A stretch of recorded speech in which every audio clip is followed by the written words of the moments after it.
We're going to look at the Cage, which is a map made in Forge. I'm Chris Carney. I was the multiplayer design lead on Reach, and with me today is... Hey, I'm Derek Carroll, multiplayer designer. And then also providing fodder for this experience is John Cable. John was the engineer who really helped make Forge World a reality. And then also in the corner, getting over his puppy love, is Luke Smith. Hello. And Luke, what do you think of the Cage in general? I actually really like the Cage. It's one of my favorite maps in Reach. Look at you down there, trying to scoop up a little treat. Blue team's turning it on. Carney, since he made the map, actually knows where all the weapons are, so you can just find him on an endless loop of trying to find bonus items. I'm trying to really slow down my camera movements so it looks good on film. I think if they're looking for something that looks good on film, they're gonna go with a different perspective. Hey, somebody talk about the map. Yeah, anyway, Carney, you took this. Yeah, we had a map called Blockout that was great, but it wasn't great enough. Thank you for great. I mean, it was great. It was really great. I like Blockout. It was special. It was funny. It had some amazing. I had a lot of cannons. good times. Mm-hmm. Like that? That was a good time. All right. Seriously, where are the weapons that I'm interested in? And then the location of Blockout in campaign disappeared, so we took some of the basic elements of Blockout and moved that over to Forge World. And it actually only took maybe a week to block out the Cage and then start playing it. You guys in the middle. But there had been a lot of design work, just paper design work before that. Oh my God, sit down. And then we spent about a month polishing it, revamping it, which is very easy to do in Forge. And if people don't like it or don't like certain parts of it, they can just go into Forge and change it around, which is also very easy to do. And again, it's asymmetrical, 4v4, great for SWAT, Team Slayer, even asymmetrical CTF. So we floated the Cage up in the air because, similar to Lockout, we wanted to get, first of all, let the cliff provide some orientation on the map, because it gets a little confusing with all the Forge pieces. Players who move around the map well to be successful.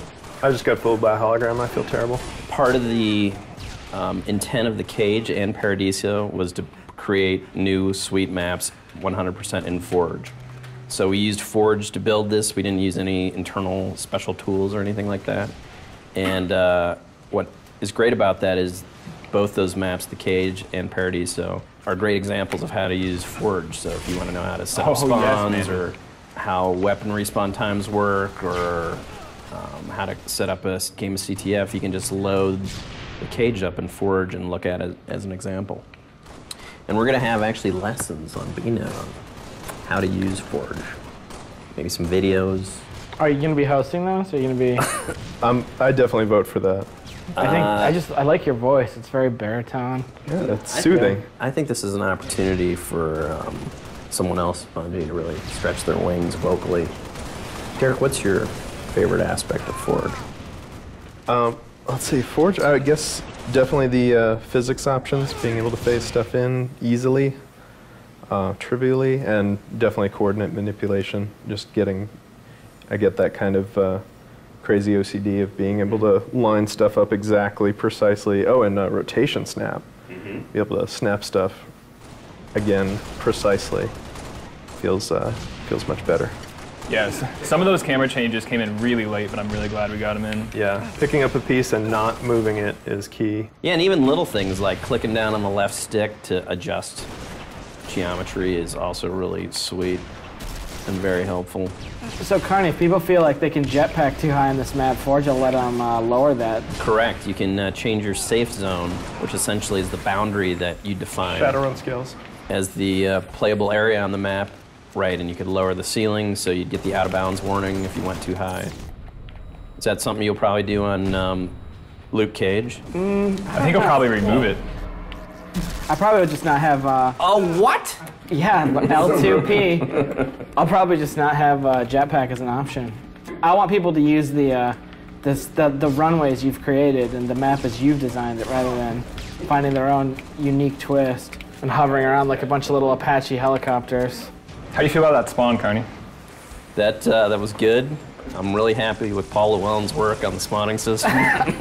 Wow. Wow. No, I love Paul Llewellyn. He's not here to defend himself. He's like 17. And I was the one who set up the spawns on the map. I mean, Cable's visiting a little place called The Zone right now. I don't think I've not gotten a double kill. Hugging Cable so hard right now, Luke Smith. I'm just building him up. Cable's good. Cable's Yeah, but a great player. What about Luke Smith? I thought he was good at this game. Luke Smith was a great man, but that was another life. Okay. You are awful. Before you got a puppy? Yeah. Yeah, before he got weak. So why do you eat a puppy? Why? Yeah. Just because I don't feel like a cat would give me enough love and affection. Then you need more love and affection in your life? Is Yeah, that what we're going yeah. on? Okay. It's an empty, hollow place.